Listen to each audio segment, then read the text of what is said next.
Hey there YouTube, and welcome back to a lot quicker than I thought second video from my return. So basically I've been painting these guys for probably the best part of a couple of weeks. Like I mentioned in my last video, I am painting again, but not quite as regularly as I would like. I do have a few sort of technical issues at the moment. I'm waiting to get blinds fitted because I've got two sort of open-faced windows, and ideally, eventually, I'd like to get some of that sort of one-way, that new one-way vinyl you can get, that sort of blocks it out from people looking in during the day, and then obviously have blinds to close up at night.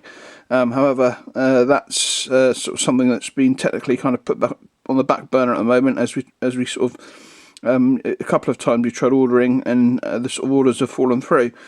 So that's one of my sort of bugbears at the moment about doing videos. Really, I haven't really got a very good lighting set up at the moment, and with my my desk lamp still in storage, I can't really compensate for it at the moment either. But obviously, when those two things are sorted out, then I should have a lot of natural light to play around with, and I should be able to just sit at my painting desk all the time. The reason why I decided to do it, I'm actually just like a little bit away from my painting desk, and I'm actually in like the living room area of my flat, and I just thought I'd do it. This little review quick. Well, not review, but show you my Blake Sevens Federation Troopers. I managed to complete. So I thought I'd just give you a quick view of those, and I'll just something that I forgot to add to last week's video was a couple of pickups that I had, and I didn't, for some reason I thought I'd left them over the other side of the room, but I hadn't. They're actually just outside my eye shot.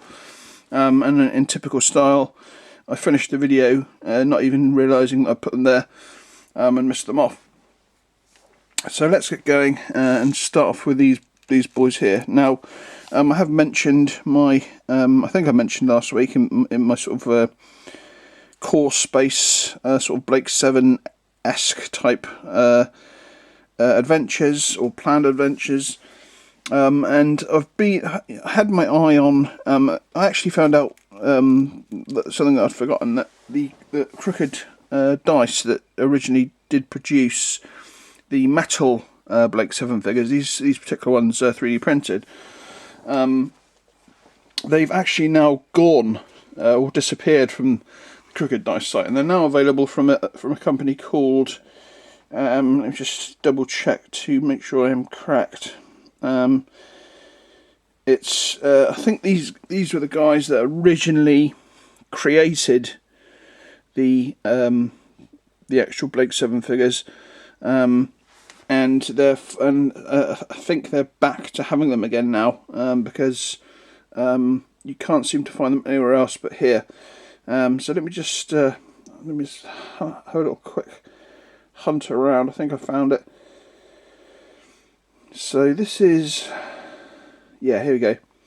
So this is the company that sells these guys now. They're called Beast in the Brock, and these guys are the ones that do the metal Blake 7 figures. So like this set here is one of the ones that I've got that I haven't actually got around to even priming yet. And I also have the main set here, which is actually really good value for money, because you get the whole crew and two versions of Blake in this situation. And then of course you can buy them all separately, and of course you can get all the various characters as well. So yeah, that's the place to go if you want metal versions. I mean, they also do Federation Troopers too. I'm tempted to perhaps get some of those in the future. And they also do, funnily enough, robots and officers too. And I think you can get, this is a slightly different clothing setup for some Blake 7 crew guys there. And yeah, they're pretty decent figures. So that's so if you are interested in trying to get hold of the any of the Blake 7 figures, then it's definitely worth going to these guys, because like I say, if you want the main crew, this is the place to get them. And also, obviously, if you do want to get metals for your Federation troopers, these particular ones, like I say, are found by fluke. They're 3D printed, and if I start going through them now, you'll see that they're actually pretty damn good. I'd say that my only sort of criticism of them is that they're kind of a true 28mm, so in some cases they can look a little bit small. And to actually counter that that particular fact, this chap here, who is a well-known sort of character from, I think it's the second series perhaps, he's normally accompanied by 2 female assistants who pilot his ship. I can't remember his exact height, but this guy is a little bit smaller even than your regulation Federation trooper. So if I put him in here, actually, thinking about it, he's only like slightly smaller. Perhaps it's just because he hasn't got a helmet on. But he, against the metal female guards that he's got, he was a little bit on the short side. Now I could have, made that into his character, because obviously he's not going to be the same guy as in core space as he is in Blake 7, but I thought, well, I could make him like the classic short bad guy, but I decided to just raise his stand a little bit to make him a little bit taller to go with his 2 female companions. So yeah, this came in the officer's pack, and if you know Blake 7, you certainly know who this guy is supposed to be. But yeah, he's a pretty cool figure all the same, and very easy to paint. I basically painted them. I undercoated them in black, or primed them in black rather. I then gave them a black undercoat, and then dry brushed them with charcoal black, which is I've forgotten the name of the company now. The Foundry Paints line. One of the sort of 3. The sets of 3 they do. I think this is the B, so like the middle one. And although you can't really properly see it on camera, it's definitely there, and you can definitely see it with your normal vision. It does a really good job of highlighting black. That's the same technique I used for my Brunswickers with their black uniforms. So let's continue on. Like I say, this is the combination of 2 packs. These 2 casualties here came in the Officers and Robots pack. Obviously I haven't got around to doing the robots yet. I'll get around. They're pretty simple to paint. I think they're basically just a sort of gunmetal colour. I might perhaps do them black and gunmetal for a little bit of variation. But yeah, they're pretty decent dead bodies, I guess. Then I'll try and point out the ones that are different as we go along, which ones are from the troops packs and which ones are from the officers packs. I believe these 2 guys are from the standard troops. Try and get get a good shot of them. You can see that they're actually really decently sculpted little figures. They've got they're pretty simple uniforms really. This is basically just like a black jumpsuit, black boots, a black sort of Sam Brown belt, or Sam Brown-esque type belt, the helmet, a couple of white patch, a single white patch on the shoulder, the Federation symbol, or the Blake 7 symbol on their chests, and a sort of a silver emblem of the Federation on their sort of green band around their helmets, and the sort of gas masky sort of fronts. So that's just 2 standard troopers there. Let's see if we purposely pick up an officer this time. So here's a couple of officers coming up next. So this is one of them holding his pistol. I think this guy's an officer. I could be wrong. But again, it's either a stand. Actually, no, perhaps this guy's not an officer. just another standard trooper. But this next one is definitely an officer, because you can tell because he's got his helmet up.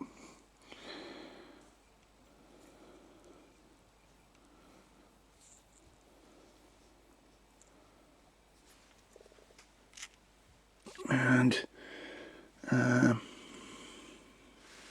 think, let's have a look. There's a couple of officers that have got their helmets down. I think one's got a communicator or something. I'm trying to find him. Anyway, here we have this guy could possibly be an officer. Sort of saying halt, and that sort of pose.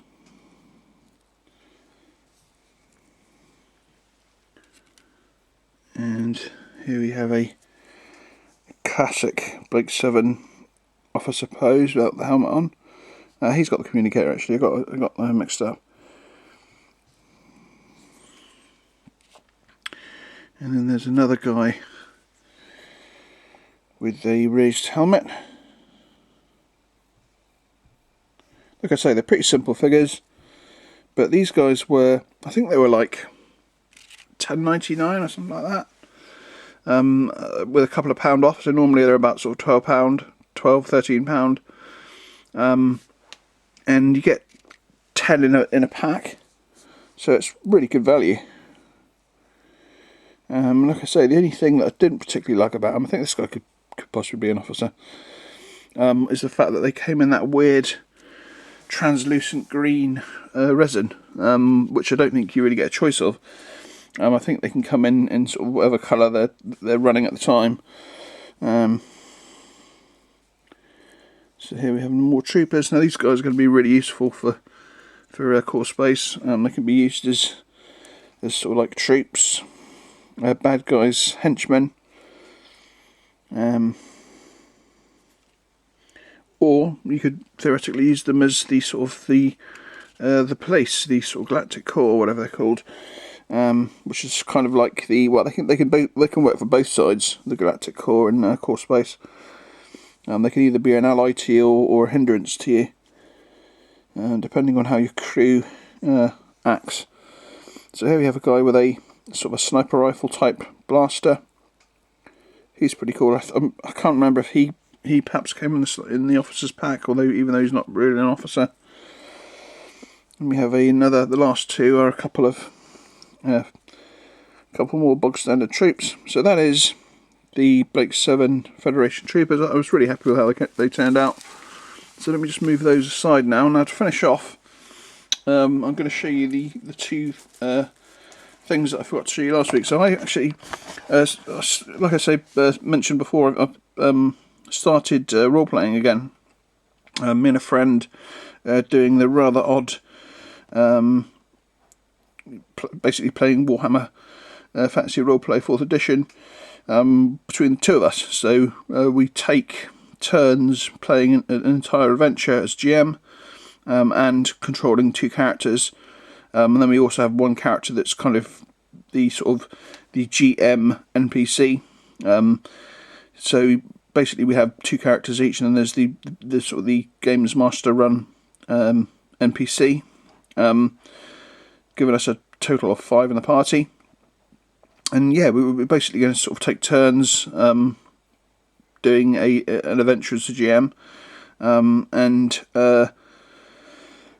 obviously the other player gets to do the true role-playing experience. And to say the truth, I must say I had a lot of doubts about how well it would go, and when we actually played our first little adventure, it actually went really well, and I'm obviously doing the preparations for the next adventure, and it is a lot longer. The adventure that I'm doing is from the starters pack, so it's still kind of designed to be a beginner's type story. So obviously it's going to be GM friendly. And I think that lumps my friend with doing the first major adventure as we sort of head our way towards doing the Enemy Within campaign, which is something that we never quite finished back in the day when we used to play the original, the second edition fantasy roleplay, all that time ago, back in the sort of 90s, early 90s. So anyway, the first thing that I picked up was a box of Frostgrave cultists. Now these are guys that I've wanted to get for a long time. I even sort of thought about using them even in core space as well, just because they're, I'm after like generic cultists.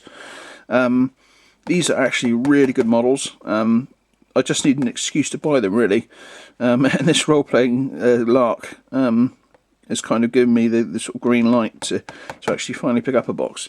I actually got them for a really good price, and they're really good models. They give you a lot of options, from making sort of undead cultists right the way up to sort of through various types of human, right the way up to sort of mutated cultists. So yeah, really good set, this particular box. So they're awesome. I'm really glad to pick those up, and they might have an inkling in my in the adventure I'm running. I'm safely saying, because I know that my friend won't bother watching this video. Now the second thing I picked up, again, I've been waiting for a ticket to pick these guys up, or a green light ticket to pick these guys up for a long time. Now this is the Dungeons and Lasers Townsfolk miniature pack.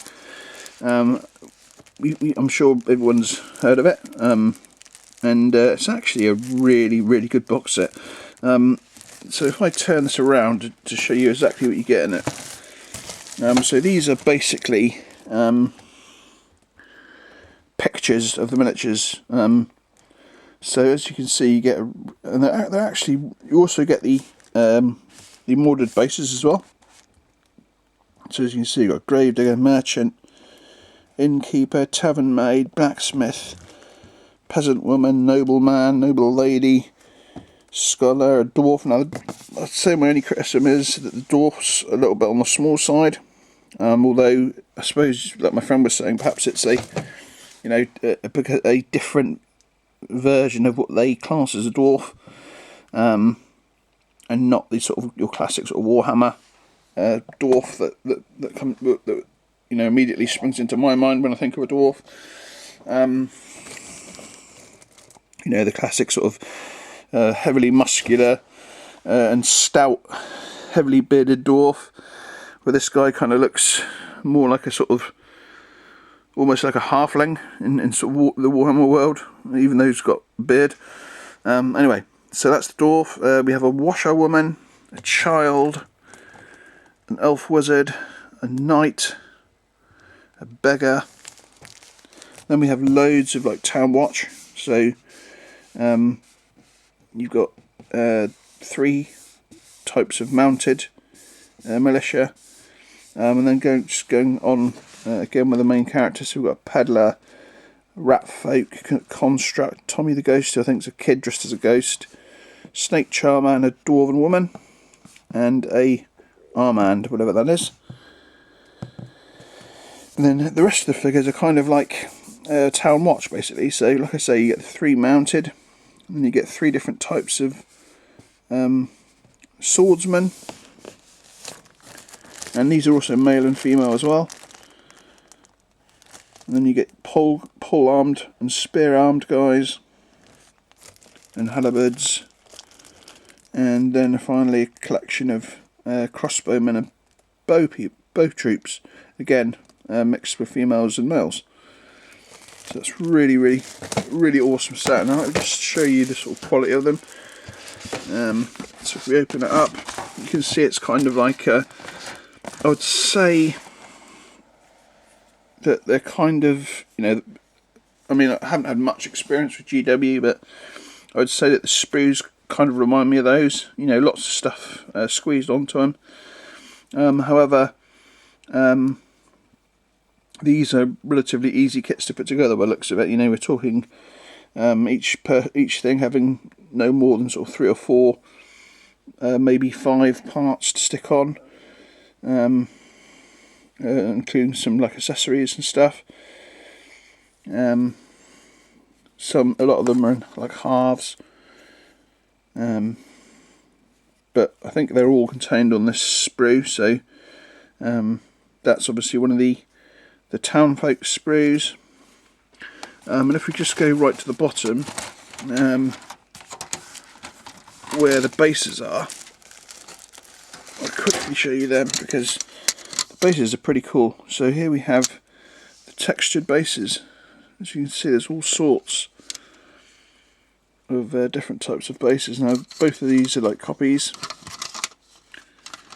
so you can see that obviously the bigger ones are for the horses, but yeah, there's all sorts of different types of bases. Really good addition to the set. So yeah, that is the Lasers and Dungeons and Lasers Townsfolk set, which, you know, I think if you're after like a bunch of sort of fantasy-esque figures, then this could be your answer, because I picked these up for just over £40 from Wayland Games, and I think they're supposed to be like £60. It's like sort of the sort of ORP, so it's a really good price. You get loads of figures in here. They're pretty decent figures too, and I think that even if you don't, I mean, they are kind of true, again, sort of very, very true 28mm. So you could class them as being quite small. These would probably go quite well with Eagle miniatures, actually, I'd say. With my problem with some of those guys being particularly small. But yeah, they're pretty decent, and I do recommend them. And of course, as far as manuals go, it's unfortunately an online manual, but like I say, hopefully they're not too difficult to put together, so all you really need is just a quick reference to the correct parts, really. So yeah, that is the Dungeons and Lasers Townsfolk miniature pack, and definitely a good investment if you're doing. Let's lower the camera a little bit. Yeah, so that is that. So anyway, that's the end of the video. Hope you enjoyed it. Hopefully I'll be back in a week or two, perhaps with some of my Blake 7 crew. These guys are going to be a little bit more complicated to paint than Federation troops, which are basically just black. So it might be a sort of a two-weeker. But anyway, good to be back again for a second video, and hope you all enjoyed it. Thanks again to a few subscribers, extra subscribers. I'm slowly clawing my way towards 600, and of course a big thank you to everyone who decided to keep me in their subs during the more or less a year that I've been away, because I know a lot of people cleanse their YouTube subscriptions if somebody stopped making videos for a certain amount of time, and I have certainly lost some subscribers due to that. However, other people have subscribed in their places. So yeah, big thank you. Hope you enjoyed the content, and of course, like I say, if you're a little bit disappointed that it's not Napoleonics, there is a reason for that, which I explained in my last video, and it's certainly not going to be forever. It's just impractical for me to do Napoleonics at the moment, assuming that all of my Napoleonic stuff is still in storage, including some, like I say, again I mentioned that some paint sets and other paints are missing, still in storage, and of course all my my miniatures and stuff, my Napoleonic miniatures and stuff, are all still in storage somewhere as well. So I haven't actually got any Napoleonics other than painted ones actually here in my flat at the moment. Anyway, I hope you enjoyed the video.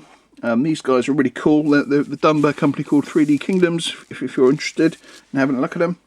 They do some really quite interesting things. It's certainly worth at least taking a look at the stuff they do. I certainly was quite interested by a lot of their things they did. Yeah, until next time, catch you all later. Bye bye.